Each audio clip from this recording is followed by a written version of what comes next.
Это «Актуальное интервью», в студии Надежда Саханская. Здравствуйте. В декабре текущего года в Якутске пройдет съезд Ассоциации коренных малочисленных народов Севера. В мероприятии примут участие Ассоциации коренных малочисленных народов Сибири и Дальнего Востока, Российской Федерации, федеральные и республиканские органы власти, представители 13 арктических районов Якутии. Сегодня разговор пойдет о предстоящем съезде и деятельности Ассоциации коренных малочисленных народов Севера. Наш гость в студии Михаил Погадаев, заместитель министра по развитию Арктики и делам народов Севера Республики. Михаил Александрович, здравствуйте. Здравствуйте. Давайте начнем наш разговор с Ассоциацией коренных малочисленных народов Севера. Когда она была образована? Нужно сказать, что Ассоциация малочисленных народов Севера Республики Саха-Якутия является старейшей общественной организацией у нас в республике. Она была создана 12 декабря 1989 года, то есть еще в советские годы. И создана эта ассоциация была целой, так скажем, плеядой представителей интеллигенции, представителей лидеров коренных малочисленных народов Севера. И сегодня президентом ассоциации, бессменным лидером этой организации является Андрей Васильевич Кривошапкин. Это народный писатель республики, депутат Государственного собрания Илтумен Республики Саха-Якутия, Верховного Совета РСФСР. То есть такой человек, который сделал огромный вклад в развитие не только коренных малочисленных народов Севера, но и всей нашей республики. Вот буквально позавчера у него был день рождения. Чем сейчас занимается ассоциация? Главная цель ассоциации — это защита прав и интересов коренных малочисленных народов Севера. Это представление интересов этих народов на разных уровнях и власти, и гражданского общества. То есть ассоциация, она реализует очень много различных проектов в области сохранения языка, культуры, традиционного образа жизни коренных малочисленных народов Севера, то есть через популяризацию, через представительство в разных органах власти и организациях члены ассоциации могут реализовать свои навыки и способности для того, чтобы добиться цели этой организации. И сегодня ассоциация стала уже авторитетной, узнаваемой общественной организацией не только в нашей республике, но и далеко за ее пределами. Но не только деятельность ассоциации будет обсуждаться на предстоящем съезде, верно? Да, конечно. Вообще нужно сказать, что программа 8-го по счету съезда Ассоциации коренных малочисленных народов Севера нашей республики очень обширная. В программе мероприятий очень большое количество интересных событий, мероприятий, представлений, презентаций проектов.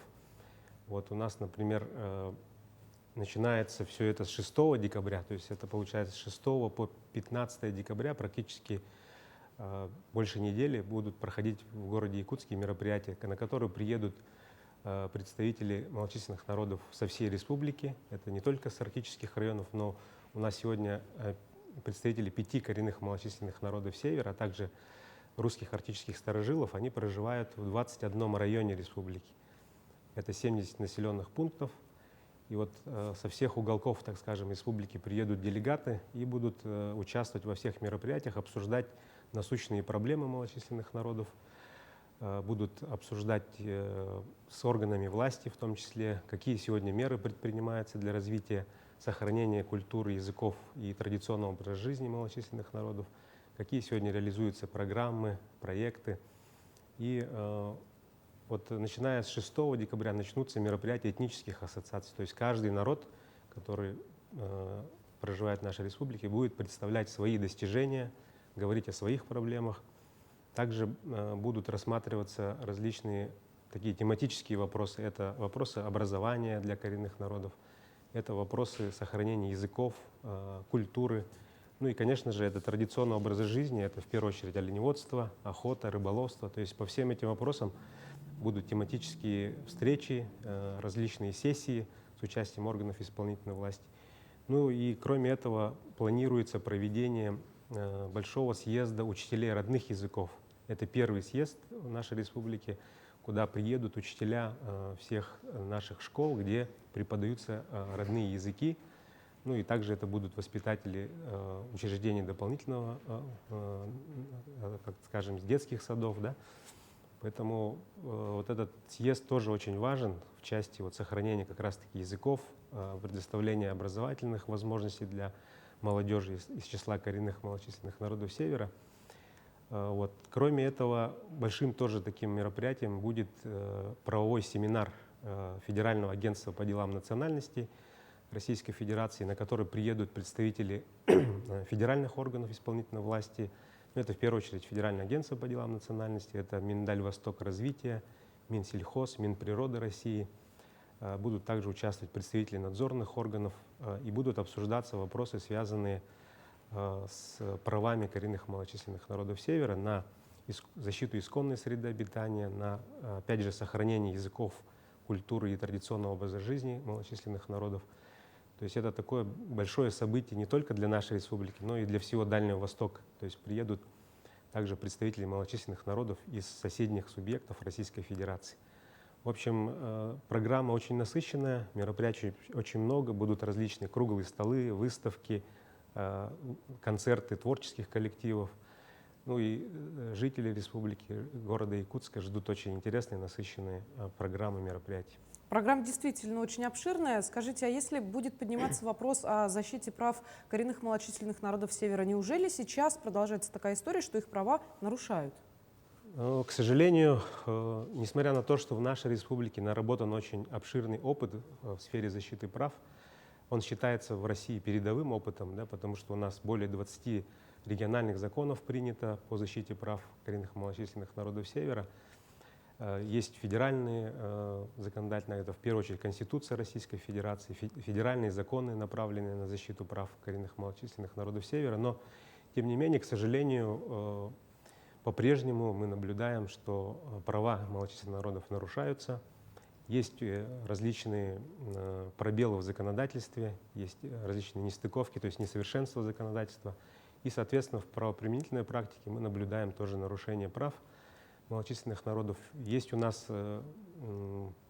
большое количество проблем, связанных с недропользователями. Да, это промышленное освоение нашей республики. Конечно же, коренные малочисленные народы Севера не против промышленного развития, но они за то, чтобы при этом уважались и соблюдались права и интересы малочисленных народов. Для этого в нашей республике созданы механизмы. Это в первую очередь региональный закон, единственный в Российской Федерации, закон об этнологической экспертизе, когда промышленные компании обязаны провести этнологическую экспертизу и оценить тот ущерб, который будет нанесен коренным малочисленным народам Севера, и, соответственно, возместить компенсациями, ну и также разработать программы развития этих народов. К сожалению, не все компании у нас социально ответственные. Очень много компаний, которые не проводят этнологическую экспертизу, хотя по закону должны в обязательном порядке пройти эту процедуру. Соответственно, они наносят ущерб и окружающей среде, и традиционной хозяйственной деятельности малочисленных народов, и при этом не возмещают компенсации за нанесенный ущерб. Вот. Наблюдается очень много также проблем, связанных с доступом к земельным ресурсам и природным ресурсам представителями малочисленных народов. Это касается прав на традиционную охоту, традиционное рыболовство, также вообще на ведение традиционной хозяйственной деятельности. У нас, к сожалению, вот, мы постоянно говорим о необходимости внесения изменений в российское законодательство в части предоставления права безвозмездного пользования земельными участками коренными малочисленными народами. Попросту говоря, вот представьте себе, что предки малочисленных народов кочевали на этой территории, занимались оленеводством, охотой, рыболовством и не платили, то есть, за аренду этой земли. Да? А вот сейчас, согласно федеральному законодательству, малочисленные народы должны оформить в аренду земли и платить аренду за вот эти исконные свои земли, а они исчисляются огромными пространствами, и, соответственно, даже физически общины коренных малочисленных народов Севера не в состоянии платить такие большие суммы в бюджет Российской Федерации. Поэтому эту проблему мы постоянно ставим перед Государственной Думой, Советом Федерации. Работа в этом направлении ведется, и, в принципе, понимание у всех есть, но вот необходимо привести законодательство Российской Федерации в соответствии, чтобы предоставить такие права. Сегодня, конечно же, наши оленеводческие хозяйства, общины, они продолжают работать на своих землях, но при этом сталкиваются вот со многими сложностями в оформлении земель, в доступе к природным ресурсам, в первую очередь охота, рыболовство. Да? Поэтому вот эти все проблемы мы планируем обсудить как раз-таки на этом съезде, чтобы выработать рекомендации и принять решения для законодательных органов и в том числе для органов исполнительной власти, чтобы все органы исполнительной власти знали о правах малочисленных народов и соблюдали законодательство, которое существует в нашей стране. Вот также не могу вас не спросить о сохранении, наверное, культурной и национальной идентичности малочисленных народов Севера. Вот, например, в Южной Якутии, в Нерюнгринском районе есть школа-интернат, которая занимается обучением детей на их родных языках. Какие действия еще планируются вот для повышения уровня образования и качества жизни коренных малочисленных народов? Да, вы правы, действительно, в этой сфере также у нас есть определенные проблемы. В первую очередь, это сохранение языка. То есть сегодня очень много есть программ, проектов, да, которые направлены на сохранение языков, но, к сожалению, все меньше молодежи, молодых ребят, детей осваивают родные языки, пользуются этими языками.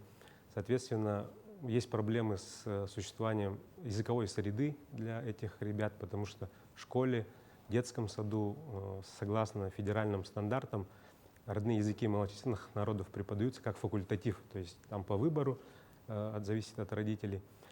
Поэтому мы продолжаем работать с федеральными органами власти по совершенствованию федеральных стандартов в области преподавания родных языков.